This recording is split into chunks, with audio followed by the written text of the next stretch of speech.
Hello everyone, my name is Gabby, and for today's video I thought that since I'm doing some baking that I would film a Q&A video while I'm baking some holiday cookies. So I have 4 different batches of cookies that I'm going to be making. I'm doing some oatmeal chocolate chip, doing some sugar cookies, some double chocolate chunk cookies, and some basic snickerdoodle cookies. I'm gonna bake these and then do little Q&A portions in between, and we'll have a fun little merry time. There'll be a holiday Q&A section. It'll be fun. I'm gonna start with the first batch and then we'll get on to the Q&A.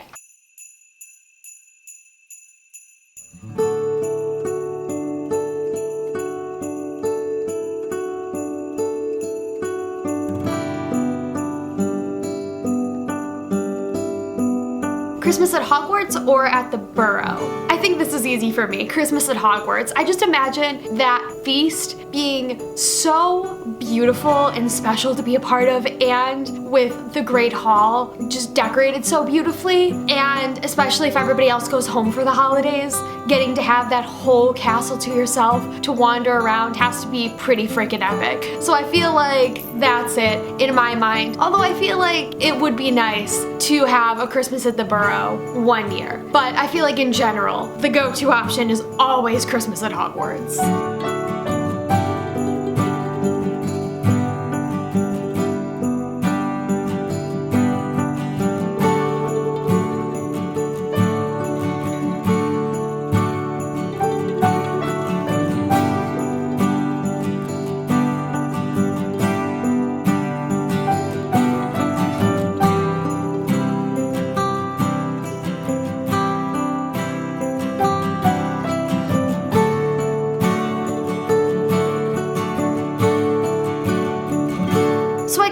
This question twice. It's like 2 slightly different versions of the same question, which is your favorite holiday dessert and then your favorite holiday treat. And I feel like these are slightly different things, but also kind of similar. I feel like my favorite holiday dessert is something that one of my aunts makes every year for Christmas, and it's Jell-O Jigglers. So it's just Jell-O that is put in a holiday shaped mold, but for some reason that's something that I only really have on Christmas or Easter, and it's come to be particularly special to me and something that I associate with the holidays, so it's really meaningful. But favorite holiday treat, I just made today, as you saw in the video, these double chocolate chunk cookies, and I added some Andes Candies pieces in it and on top as a frosting, and let me tell you, as someone who likes chocolate and who likes mint, very, very good.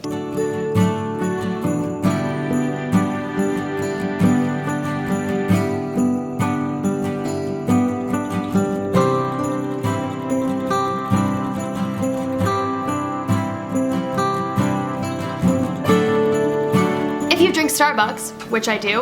What's your go-to holiday drink? So this is gonna sound basic, but it's a peppermint mocha. Or I'll do a toasted white chocolate mocha. But I just love the taste of chocolate and peppermint. It's basic, but I love it, and it's good. Don't judge me. And again, the toasted white chocolate mocha, same thing, very good. And I normally do them hot. I don't do Frappuccino. I really only do Frappuccinos in the summer, so there's that.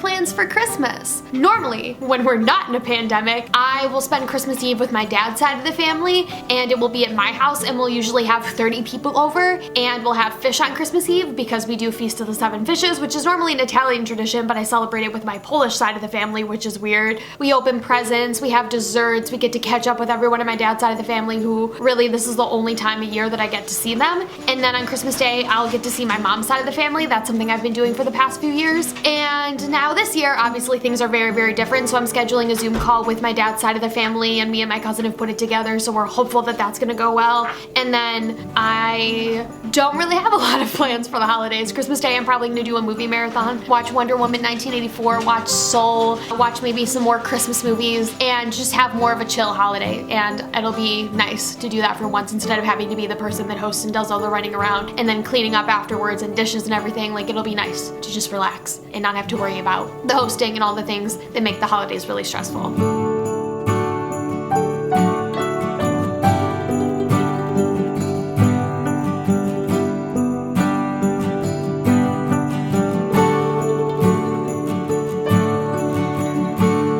if you do this, what gifts did you get your family/friends? So some of my friends and family watch this YouTube channel, so I don't want to say, but I try to get gifts that are personal. I try to think about like what are these different people's interests and what are they going to like. I have a particular gift that I got a few friends this year that is all the same thing but slightly different variations of the same thing. I can maybe explain this a little bit later once I've given them the gifts and they've gotten to open them. I really love what I've gotten them this year, and I feel like it's a nice little personal touch that combines two of their interests. So I think this is the first year I've really been excited about getting gifts for people, and I think it's just because I finally found that perfect gift that I'm really excited about. Do you have any idea of what your friends/family got you? Normally I don't know what people get me. I've put out wish lists, and sometimes I've gotten things off my wish list. Most of the time I don't, so I don't really bother doing wish lists anymore because it's just, people will not buy off of them, I've noticed, which is kind of annoying. But I did open a gift from my grandma, and she got me a lot of stuff related to voting, and I made a whole video where I just talked about this. If you want to check that out, you can click the card. But I got to vote for the first time this year, and I realized that it is the 100th anniversary of women getting the right to vote and the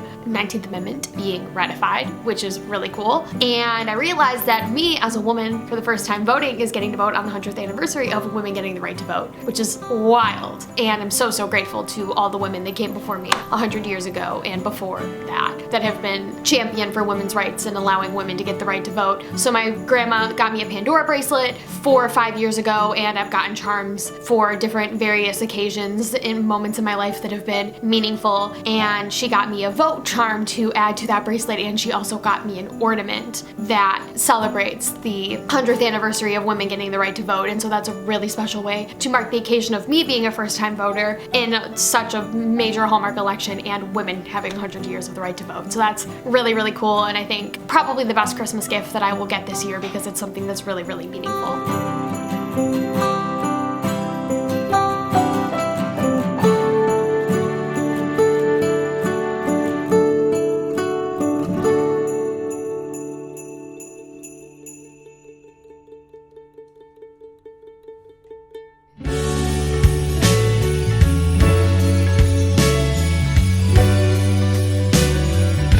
Opinions on eggnog. So I've never had straight eggnog. My dad gets eggnog every year when we're hosting Christmas Eve, but he always puts Bailey's in it, which makes it taste so bitter and terrible. And brandy? Is it brandy?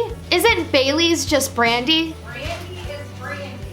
Okay, apparently there's a difference. Who would have thought? Tells you how little I know about alcohol. Anyway, so brandy. Anyway, it tastes really bitter and gross, and I've never gotten to have just straight up eggnog because there's never usually any left by the time he's done serving it all out on Christmas Eve. So I can't really tell you what my thoughts on eggnog is, but I imagine that if it didn't have any alcohol in it, it would be fine. Just the alcohol makes it taste terrible.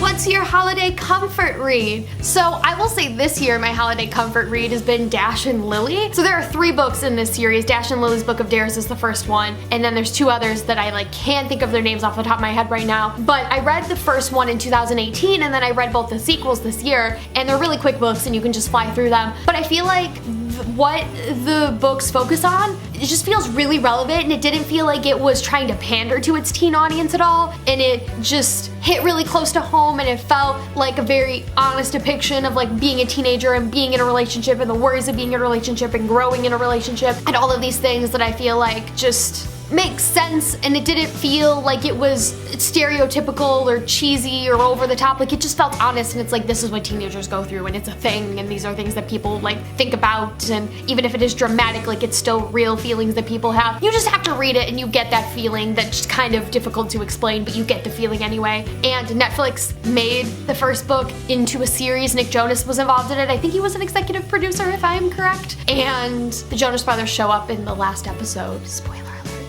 And Nick Jonas then obviously has a little scene after that. The Netflix series was fantastic, and I was absolutely obsessed with it when I was watching it, and I think it was even better than the first book. But I really enjoyed the second and third book. I don't know, I feel like maybe I was just in the mood for it. But I think my traditional holiday comfort read was Let It Snow, which was also adapted into a movie for Netflix, but I used to read that for a few years. And then holiday picture books, I had a whole bunch of those growing up that I would flip through and really loved. I'm always a big reader, and I feel like that's a whole separate video that I could make, and I know people have made before, so maybe next year. So someone asked what my favorite movie was, and I've said this before on my channel, it's The Princess Bride, so I want to answer this question by telling you what my favorite Christmas movie is. And if you can't tell by my shirt, it's The Year Without a Santa Claus. You can read the bottom of the shirt. There you go. The Year Without a Santa Claus. That's right, it's there, it's there. The shirt, the shirt, the shirt, the shirt.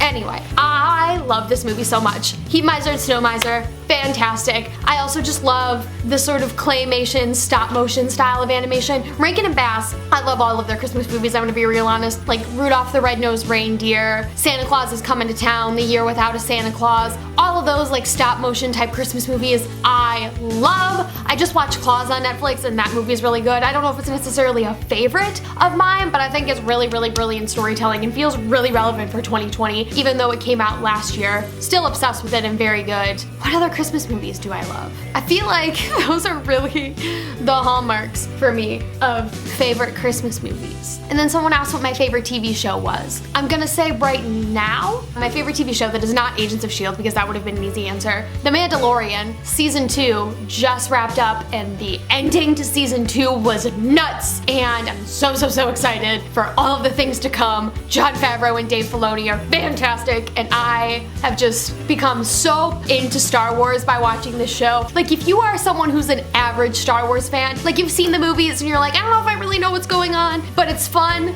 and I'm kind of sort of into it, The Mandalorian. I'm like, I need to know all the things Star Wars now and I need to understand the canon and I need to like be able to put all the puzzle pieces together because I need to figure out where this show is going. Like this show has made me care about Star Wars. I would say the other show that I would put on this list is SNL. They just did their holiday episode and I was in tears watching it because they did their cold open and Jim Carrey just announced that he was not going to be coming back for Biden. So there was a lot of speculation about like who's going to be the new Biden and they're thinking is it going to be an SNL cast member? There's a lot of people who are saying Alex Moffat was going to take up that position and I was so excited about that. I was like please, please, please, please, please, but I was like I'm not going to get my hopes up. And so when the cold open happened and I saw Alex Moffat come out as Biden, I was just in tears. And the thing was is that my dad was having a conversation with me while I had the TV on muted, so I saw him come out in the corner of my eye, but I couldn't visibly react to it because I was in a conversation with somebody else, my father, and just like this, clenching my fingers the entire time, being like, I want to react, but I can't react. Then I watched a clip of it on YouTube of just his portion, just because I needed to see it because I saw that he was trending on Twitter, and